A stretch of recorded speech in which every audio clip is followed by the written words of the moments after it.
Le dernier quart d'heure de Smart Bourse chaque soir, c'est le quart d'heure thématique. Le thème ce soir, c'est celui du marché des bornes de recharge pour véhicules électriques. Et j'allais dire, c'est l'épisode 2 de ce thème qu'on a commencé à développer avec Paul Defroment, que nous retrouvons ce soir en plateau. Bonsoir Paul. Bonsoir. Vous êtes analyste chez Bryan Garnier. Oui, c'est un thème qu'on a déjà abordé avec vous il y a une paire de mois à peine, pour avoir une photo un peu globale effectivement de ce que va être ce marché des bornes de recharge électriques. Je redonne le chiffre assez spectaculaire que vous nous aviez apporté à l'époque. On estime environ 100 millions de véhicules électriques en 2030 en Europe, 70 à 100 millions, j'ai repris les chiffres que vous citiez, et il faudra passer de 400 000 bornes aujourd'hui à 34 millions en 2030 et 65 millions en 2035. En tout cas, c'est les projections qu'on peut faire pour montrer un peu l'ampleur que doit prendre ce marché des bornes de recharge électriques. Une fois qu'on a dit ça, le focus du jour, Paul, c'est celui des bornes de recharge rapides. Tout à fait. Là aussi, avec un autre chiffre spectaculaire, et je vais vous laisser nous expliquer, les bornes de recharge rapide, il n'y en a pas, ou quasiment pas. C'est à peine 5% du marché aujourd'hui. Et pourtant, c'est peut-être là où il y aura le plus de valeur à exploiter pour les opérateurs et les investisseurs. Alors, aujourd'hui c'est pas 5%. Aujourd'hui, c'est même moins que ça. C'est vrai que dans les prévisions qu'on fait, 34 millions en 2030, tout type de bornes confondues. Vous avez tout à fait raison. Et on estime que l'ordre de grandeur, ce sera 95% pour de la charge lente, 5% pour la charge rapide.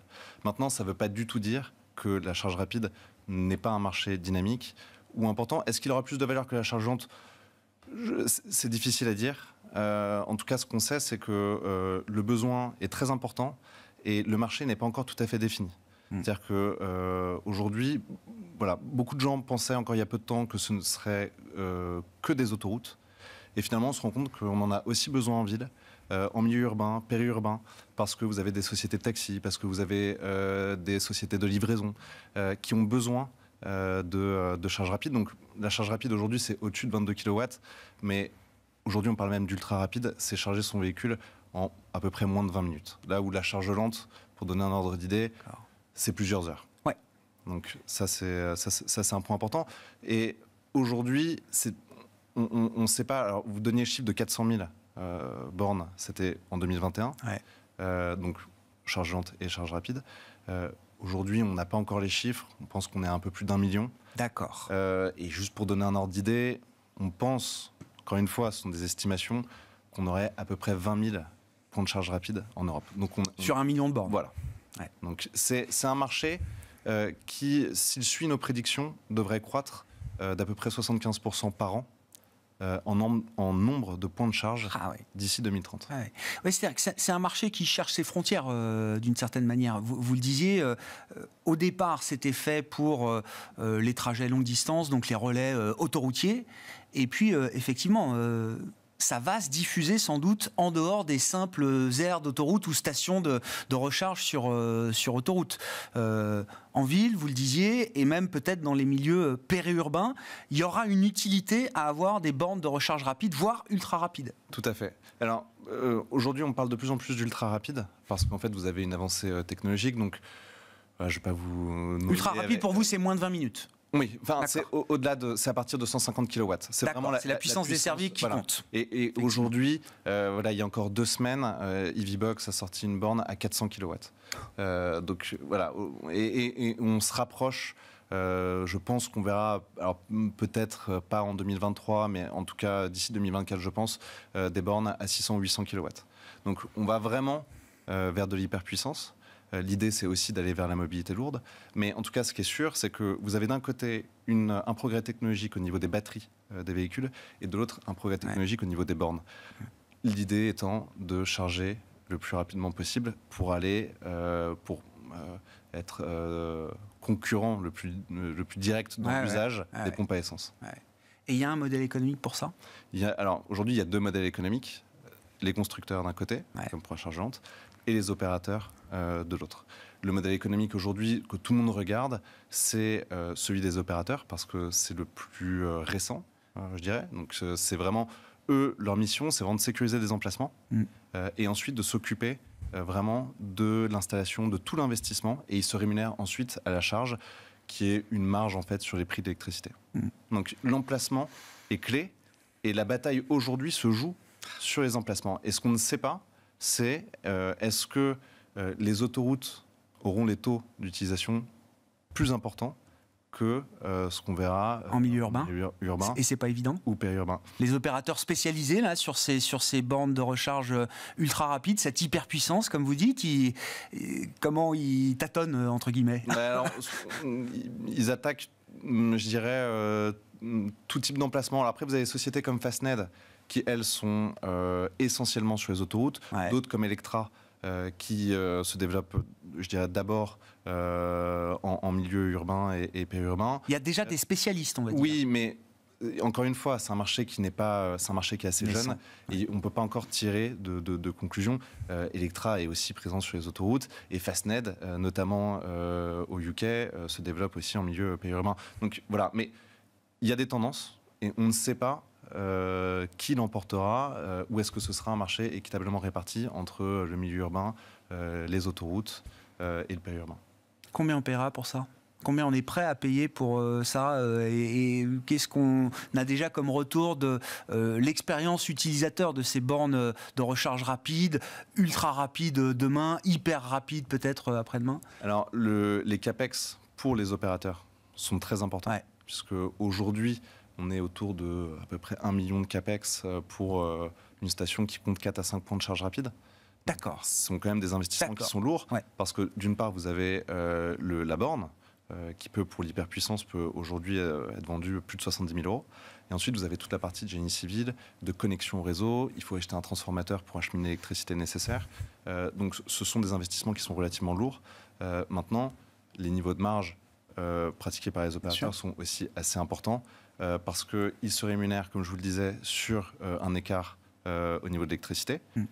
Mais ça reste, en fonction des pays, moins cher qu'un plein gasoil sur un moteur thermique. Sur un moteur thermique. Ça restera un avantage compétitif pour l'utilisateur de ces bornes sur un véhicule électrique par rapport à un véhicule thermique. Oui, parce que si on reprend les chiffres que vous avez cités tout à l'heure, entre 75 et 100 millions de véhicules électriques en 2030, après, moi c'est ma conviction, peut-être que je me trompe, mais c'est à peu près 25 à 30% du parc de la flotte européenne.